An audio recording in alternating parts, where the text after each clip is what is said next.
we're trying to win. We're trying to win. We don't apologize for it. We're trying to win championships. We're trying to get to the postseason and do it year after year. So, I think that was all done for sure. Very dramatic music. It's also the wrong music. It's like today's my Monday. Hi, everybody. Welcome to Marty Time TV and the Section 1904 podcast. I am Marty Caswell. That is Dee Smith somewhere in North Park. And that is AJ Cassavell somewhere in Arizona. We are brought to you by the all-new Hamul Casino Resort, the Players Place. Fellas, good to see y'all. How are we doing on a Tuesday? What day is it today? Tuesday? Wednesday? Today's Wednesday. Wednesday. Wow. I'm having that kind of week as well where I'm not quite clear what day it is. I was surprised that because they're all night games. Yeah. It's all Padres night games. It's impossible to know what day is what. You got a week full of night games. It's kind of that. It's a little bit of that. It's a little bit of being on the East Coast for some stretch of time on a one-way ticket and then figuring out my way home and staying up till 1 o'clock in the morning to watch some of these baseball games. But I want to know what life is like for AJ Cassavell because my wife just got home from Phoenix, Arizona, and I heard a lot about what conditions are like in Phoenix, Arizona, AJ. So I would like for you to confirm that it's miserable there, more miserable than perhaps normal, or is my wife just being a whiner? I think it's about as miserable as normal, but I guess in like the couple days before I got here, it was more miserable than normal. Like yesterday at first pitch was only like 105, 106, which was like by the standards of August around here, it's pretty terrible. I mean, the thing that gets me, I don't spend any time outside really unless I'm walking to the ballpark. But the thing that gets me is when I'm walking back, I exit Chase Field and I open the door to go outside and it's dark out. And you're like, every single time in the history of my life, I've opened the door into nighttime. You get hit with that cool air, and there's just none of that. It feels like nothing. It's just the worst. So anyway, I'm here. Listen, the trade deadline happened. Yeah, it did. It was exciting too. I just got back from the East Coast where it was 84, but humidity, and I felt like I was going to die. I had forgotten what that felt like. So yeah, it was not a pleasant experience at all to get out of the shower and feel like you immediately need another shower. AJ, it is, as we see in the chat here, it is Mize Day already. How exciting is this? We're going to see the debut of Casey Mize for the San Diego Padres pitching against the Arizona Diamondbacks. Yeah, I was actually kind of like mulling this over in my brain. When was the last time the Padres traded for a starter in season and then like rolled him out there? And I didn't have the time to look this up, so I don't know the answer to it. But I'm trying to remember, like a lot of these recent trades have been, I guess JP Sears you could count, but he wasn't the headliner of that trade. Like, who was the last guy they traded for, and then you got to watch him make a start? Like, does it go as far back? Does it go as far back as like Mike Clevenger in 2020? I know then there was like Musgrove and Snell and Darvish at the start of the season, but so many of these trades have been bullpen guys.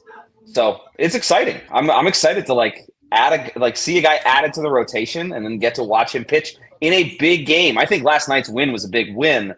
For a lot of reasons, obviously the standings and whatnot, but like setting up Casey Mize so that you're coming off a win, you don't have to like, if they had lost last night, all of a sudden the season feels like it's on the brink, and that's not a good place to just be walking into your first start. So yeah, really excited to see what he has.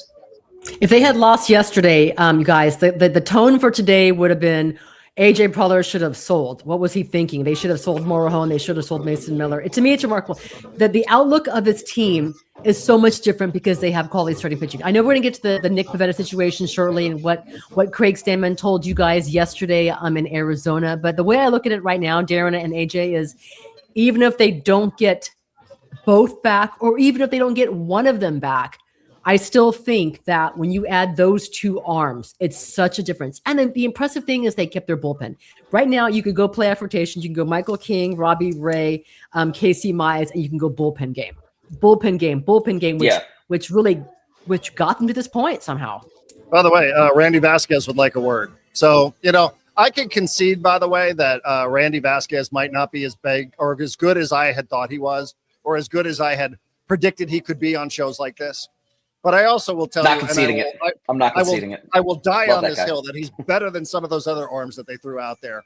And to get treated like some of those other arms in that rotation, to me, was not great for Randy Vasquez. So I was happy for him because I do think that while he might not be as good as the top two guys now in this rotation, I think he's miles ahead of some of the other arms. But anyhow, that's neither here nor there. Not really the point. So that was a big reason, I think, for Randy Vasquez. Good. I'm glad, AJ, that you and I seem to be on the same page. Like, again, maybe I've overestimated him, but I know he's not. I know he's better than some of these other guys that, they've been treating like they're just bullpen arms. So at any rate, good. I'm glad to know that I have some company on that hill. But I don't know. What are you expecting? What do you hear? You're around the team. What do they say about Casey Mize? Like, I had a chance to talk, briefly via text message with his former manager in Detroit, who seemed like he was really high on the guy, and said, one of the things he thought maybe in his career that he was carrying around was the pressure of being the number one overall draft pick from a couple of years back, which I thought was interesting insight from AJ Hinch. What are you hearing just about the team or about how the team's reaction is to these kind of players? Yeah, my first reaction is to talk to the hitters, because there's so many veteran hitters in there, and these are two veteran pitchers that have they've all faced each other.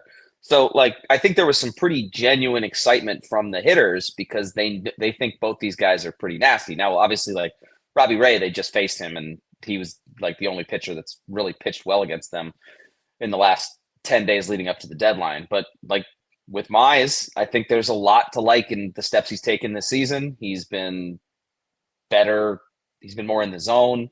We talked to him yesterday. Seems like a pretty savvy guy, knows what he's talking about, knows what he's doing. So I guess we'll learn a little bit more. But the fact that hitters that have faced these guys, and this is these are not on the record conversations. I'm just trying to get background to learn about the new teammates that are coming in. Those guys are pretty excited because they got some dudes with some stuff and who know how to pitch. So we'll see how it goes. But that's to me the takeaway. Yeah, I mean, it was also big, too, because had the Padres gotten swept in the series, then they could not have won the season series against the Diamondbacks, which means they would have been behind another team when it came to the tie-breaking scenarios, where they are with the Cubs, having gone 1-5 against them and 0-6 against the Phillies. So probably premature to be talking tie-breaking scenarios, but just something to tuck away that you don't want to concede that to the Diamondbacks, because then you have to finish, AJ, ahead of these teams whenever it is when the regular season ends. You cannot finish tied with them. There is no more game 163. You have to finish ahead of them. So, that's important here to at least keep the series going between the Padres and the Diamondbacks. It feels like it's going to be one of those two teams. Yeah. And you said it. This feels like it's one. I don't know whether they're separated by one game in the standings or 4 or 5, but it feels like one of those two teams is making the playoffs and one of those two teams isn't. And because I look at the 5 teams ahead of the Padres in the standings, maybe with the exception of the Phillies. The top 4, I think, are pretty locked into place. I think the Phillies are better than how they've played. Whether the Phillies end up as the 5 seed or the 6 seed, I think the Padres or Diamondbacks could jump them. But I'm looking at those 5 teams as in. I'm looking at the teams behind these two teams as unlikely to make it. So it's zero sum. It's one of these two teams, and the 4 games this week, if you win 3 of 4, then the only way you lose the tiebreaker is if you get swept on the final weekend of the season. So you can set yourself up to only need to win 1 of the last 3 games. We're getting way ahead of ourselves, but the bare minimum right now is to win 2. And then if you can win 3, you really set yourself up well. So this is a big series. And it's nice that they have Casey Mize going tonight as opposed to, I don't know, Johnny Holstaff, JP Sears piggyback, Herman Marquez, or whatever it is. I see lots of questions in the. Go ahead. I just want to ultimately the trade deadline to me boils down to this. This was we're talking about the Padres Diamondbacks as that's what's going to decide the playoffs. To me, it comes down to this was not a playoff roster on Monday. I would not have put it as a playoff team, and then now it is because of the rotation. And Simply because of the rotation. Yeah, because they got 2 guys those 2 guys make this a playoff team. I don't know what they're going to accomplish if they get there. I don't know if they're going to get there because there's injury luck and it's baseball, but this was not one of the 6 best teams in the National League holistically roster wise on Monday morning, and it is now. And to me, that's worth the prospects you gave up. I see a lot of questions in the chat about Pivetta and Musgrove. AJ, just because you're around it, so you have access to it. Is there anything you picked up just how, since it was 11 o'clock in the morning on whatever day that was, Tuesday, I think. What did you hear from anybody? Just thoughts on Musk? I know we have to wait and see how they feel and all that sort of stuff, but What did you hear around the club about those two guys? Yeah, Marty might have a better idea on Musgrove because I know you talked to him yesterday. But Pivetta, It sounds like he went and threw 20, 30 pitches in the bullpen after coming off the mound. So, like he clearly felt something in his elbow. It doesn't sound like he felt like something serious in his elbow. He felt, or it could have been something serious. Who knows? But he felt something. That's not uncommon when you're coming back from injuries. It's just. Yeah, see, I've watched this video, like 20 times already, and I keep trying to dissect what's going on in it. I really don't know. I don't know how severe the issue was, but if he's able to go throw 20, 30 pitches and throw all of his pitches, that sounds like it sounds to me like he felt something, but it's not the end of the world if you feel something when you're recovering from an injury, because in order to recover from that injury, you got to build back up. He took himself out of the game because he felt something in that elbow. AJ, we know there's a really important deadline coming on August 22nd.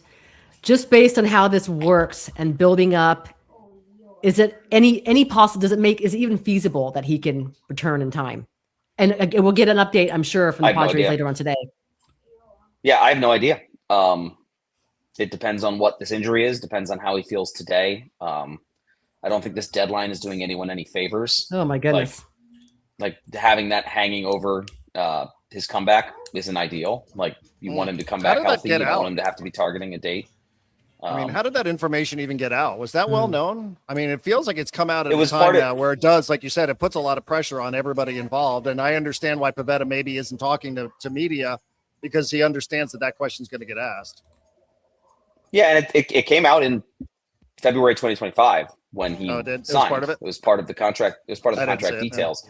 But it was like, it's kind of one of those that you gloss over because it's a very specific thing, but now it has obviously come to the surface. So we'll see. I mean, it totally depends on how he bounces back today and if he's able to build up, because I think he was on track to come back before that date. But with a setback, if this was a setback, and like kind of feels like it is, right? Like even if it wasn't something serious, this feels like something you want to slow play.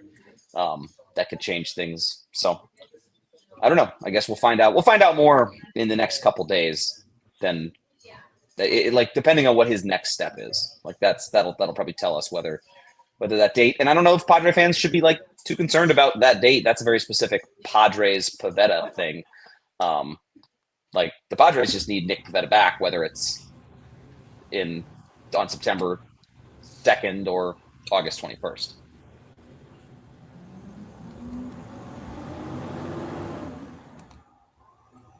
Sorry, I don't know if Marty's waiting for me to talk. Oh, no, I'm so sorry. I'm like literally looking up Cott's baseball contracts to see, just this clause, because like it's just so interesting that it pops up at a time like that. But and it's ultimately up to the Padres now to make a decision on this.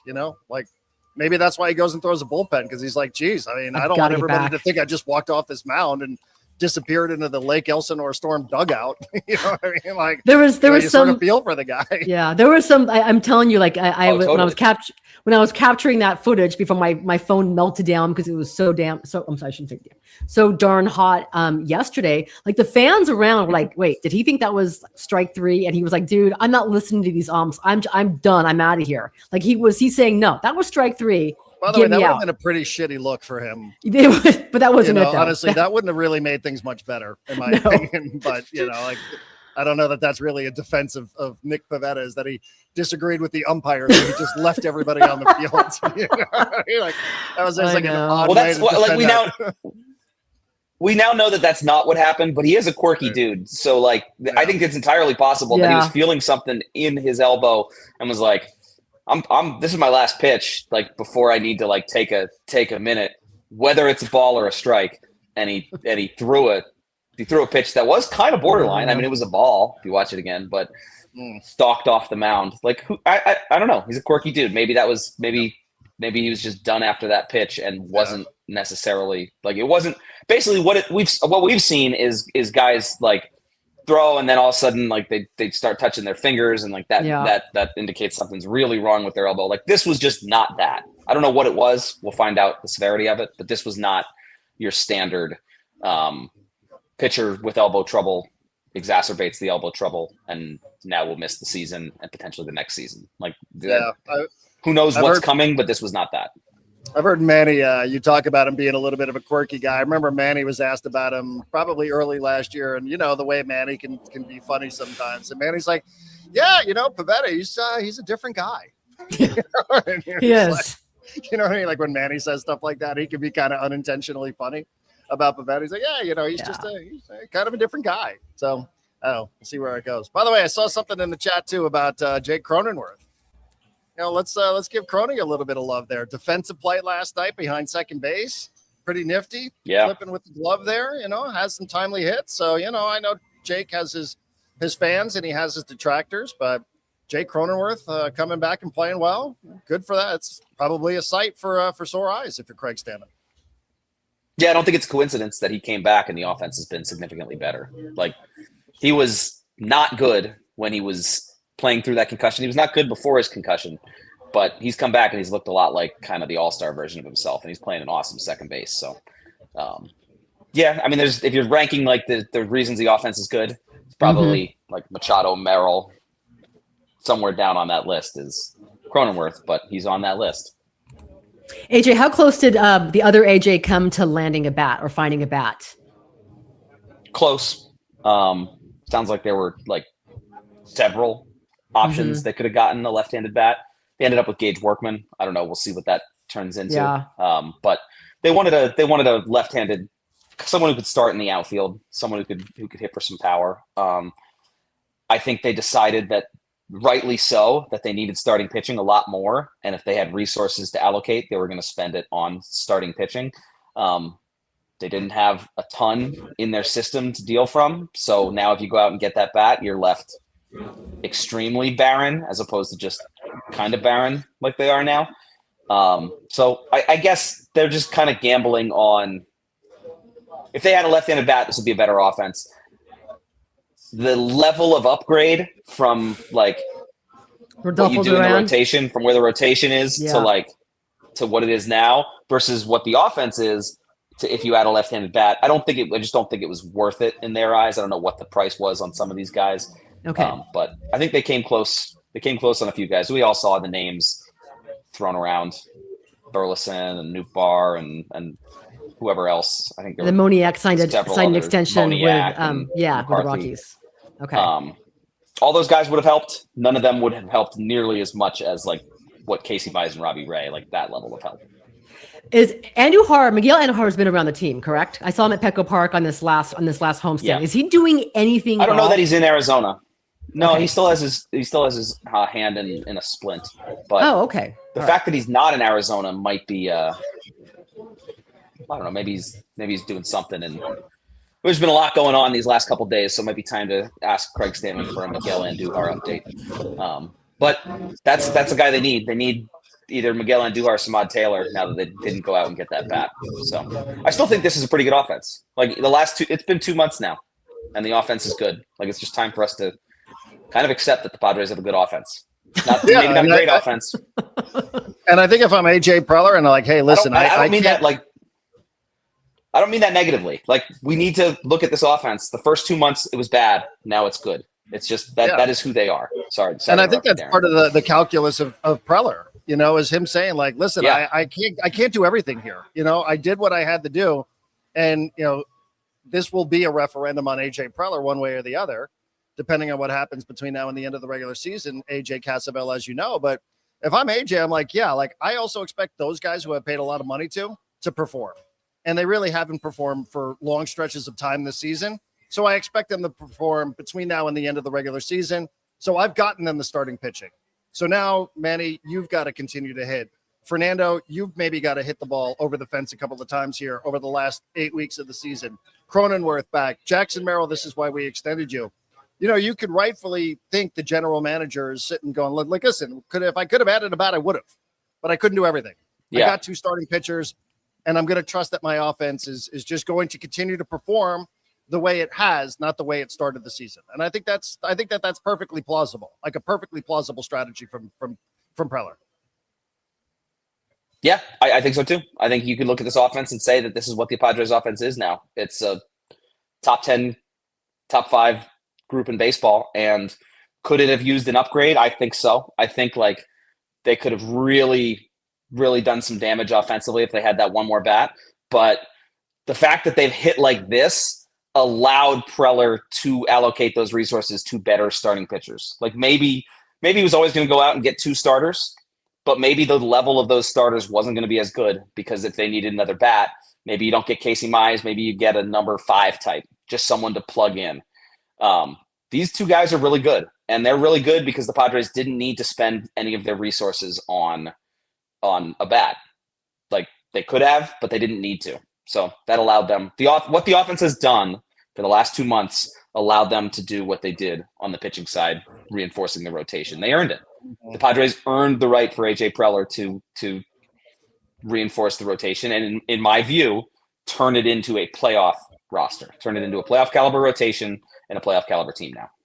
Marty's probably going to end this pretty soon. She said she had to go by 25 or 27, I think at the latest. 27. So take it away. Take it away. I can guys. either text AJ Cassavell this privately, or I can just ask it here on the stream and try to hijack the direction of this. I'm kind of over the baseball stuff. We just recorded for our territory. AJ, what do you think about Mauricio Pochettino being re-signed by U.S. Soccer? Probably good. Like I think he's a good coach. He's good tactically. We know how second cycle U.S. coaches have fared. Yep. I would think he would kind of be the guy to break that mold. But feels good. Feels like the right move. Feels like the right decision. I don't know how it'll play out. But do you think he makes it to 2030? I really enjoyed watching him. Yeah. But some of those coaches, I mean, he'll make it to 2030. A lot of those coaches that didn't make it through that next cycle, or if they did, the next cycle was relatively disastrous. I think the ceiling's higher with him. He's obviously too experienced, and the roster's good, and he knows how to kind of use that roster. So, okay. I'm 50-50 that he makes it to 2030. I'm not so sure. I mean, I think some club probably comes a call on him. Maybe he gets a little bit bored here over the next couple of years, and he's like, I don't know. From his perspective, sure. Yeah, I thought you were more from like, will he make it there? Like based on who he is, like would he get stacked at some point in there? No chance. I think it's possible there's some other team. Yeah, who knows where his ambitions lie? But I think he's the right guy if he wants it. Talk about a missed opportunity. I was at my mother's house in New York for 8 days or whatever it was, and I flip on a television and I see Liverpool playing Wrexham at Yankee Stadium, which is 10 minutes from my mother's house. And I was like, if I had known that this was happening, I absolutely would have gone and sent AJ Cassavell and my friend Nate Abarea pictures of me watching Liverpool play on the tiniest little soccer pitch I've ever seen in my life at Yankee Stadium. I cannot believe that they play pro soccer on that field. That thing is a joke, dude. Like, it's funny, but I missed it. I missed it. Funny. I wasn't paying attention. It was a funny look. It was not a good game. I watched the whole thing. Very boring game, but the atmosphere looked fun, so you would have had a good time. Sorry you missed it. I know, me too. Ethan Salas by the end of the year, what do you think? In the big leagues, yeah or no? Doubt it. Okay. Never rule anything out with Preller and promoting prospects that have earned it, and he may have earned it, but I think it's unlikely. All right. Looking forward to meeting the new ownership soon. A couple weeks to go, Rosters right? will expand. Oh, but that would start his clock. And I think John Conniff made a good point. He texted last week when Darren and I were speculating about this that if he's on the major league roster, then he cannot play baseball during a lockout, right? He can't play minor league baseball anywhere. So, and it starts his clock. So why would you do that now? But it's a bat. We'll see. I think. I mean, there could be reasons for it. Like if we'll see what the situation is in a month. But as of right now, I think it's unlikely. AJ, do you like just the one deadline, or do you miss the days of the waiver wire? I do not miss the days of the waiver wire. I am not an objective person to ask about this. Like from a baseball perspective, maybe it was better, but from my sleep and from my free time and not having to cover waiver wire trades, give me this one deadline in July. I love August. The beginning of August is like one of my favorite times of year. I don't have to be checking my phone anymore. I get to just cover the Padres and not worry about who's coming and who's going. Mhm. Cover the Padres, college football, and just get ready for everything else, all the fall sports, right?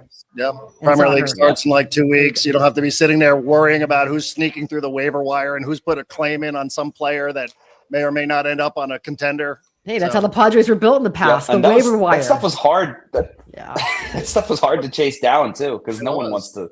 And like it always leaked out. Like Heyman's always like somebody, such and such a player got claimed somewhere. You're like, did they? Like, what does that mean? Like, I don't even know what that means. Is this going to be a trade? Is it not going to be a trade? The other thing is no one understood it. No one understood how it worked either. I understood it, but I had to spend like half my article explaining like, here's why you can make trades after the trade deadline, like 6 paragraphs explaining the whole situation, and then finally get to the details. I am happy with it the way it is. I think there's other ways. Maybe in the new CBA you can have teams that can acquire other guys after the deadline, just like maybe like minor league pieces or pieces not on the 26-man roster. Like I think that would be acceptable because like I don't know, you don't have enough catching depth and one catcher gets hurt. Maybe there should be a way to be able to trade for a minor leaguer, a guy who's not on the roster. I'm fine with some of those ideas, but don't give me. Let's never go back to the waiver deadline. Those were. Yeah. Think about the reporters. Perfectly selfishly, not a fun time. Yes. Think about the reporters. Yeah. Don't worry about what's in the best. I think the fans like one deadline too. Don't you think one deadline is just more interesting anyway? Much better. I think there's a lot. I'm not so sure. I mean, I remember here's the other how thing. exciting it was when the Astros got Justin Verlander that one year. Like that put him over the top. That's a big deal. Sure. They should have traded for him on July 31st. Like Justin Verlander being an Astro for a month and then winning a World Series. 100%. He's not really like I also like the idea of if you're going to go out and win in October with the guys you have, like they have to have been there for at least a third of the season, not just a 1 month kind of addition. I genuinely think, and again, I am very biased here, but I think if I were to remove my biases, I think I like the deadline, the one deadline the way it is. Okay. All right. We'll allow it. AJ's the smartest person in this conversation, so he is. I'm good with it. All right. Well, Darren, how much coffee? I'm so biased. How much coffee have you had? Am I talking a lot? Because like, in order for me to sit here and do these multiple shows from this unnamed coffee shop in North Park, I've had about 17 coffees, so I'm bouncing off the walls a little bit. I haven't slept much. I was on a flight yesterday. You guys travel. You guys window or aisle people? Aisle now. I'm an aisle person. I got stuck in a window. Slim pickings. Booked it last second. The guy next to me, big guy in the middle, big. And he was sniffling the most disgusting sniffles and wiping his nose. I was like, there is no way I'm not going to get sick. No. It was so distracting for 6 hours. This guy, like, he sounded like he was dying. And I'm pretty sure that I don't know what he had. And I said to him getting off the plane, I was like, brother, I really hope you have allergies. I really hope it was the pressure of this cabin, because to sit next to you for 6 hours listening to that was fucking too much, man. Like, he just grumbled at me. He didn't say did he take his shoes off too? Because that's the icing on the cake. I don't think he did. I don't think he could have reached them with his body shape. But I mean, it was just like, I was like, man, I cannot believe somebody got in an airplane like this. If I had a mask in my bag, I would have worn it. It's disgusting. The lady in front of him turned around at one point and was like, what? Like, who is this person? Is this person okay? Like, we're going to have to land this plane? It's pretty bad. Anyway, that's my travel story. Terrible. I mean, what are you supposed to do? Who gets on a plane like that? All right, Marty's got to go. I'm sorry, guys. I gotta hustle out. All right, AJ Cassavell, you're the bomb. Thanks, Darren. Drink some more coffee. I don't think you're amped enough. Woo! All right, guys. Thanks so much for your time. Appreciate it. A lot going on. I'm sorry I'm distracted today. It's one of those days. But the good news is the first day of school starts on Monday. A lot going on, baby. All right, guys. Thanks so much for watching Marty Time TV and the Section 1904 podcast. We are brought to you by the all-new Hamul Casino Resort, the Players Place. Thanks for watching. I'm Marty Caswell. That's Darren Smith, AJ Cassavell. Everybody stay cool. Enjoy the air conditioning. Peace out. See ya. Yes and no. I mean, yes and no. I mean, I don't know. I don't know. I mean, yes, no, maybe. Who knows? But I'm just not giving a fuck. Really, just not giving a fuck. Just whatever happens, happens. You know, like just I'm here for a reason. Don't overthink it. You know, just play the game like you know how to play it.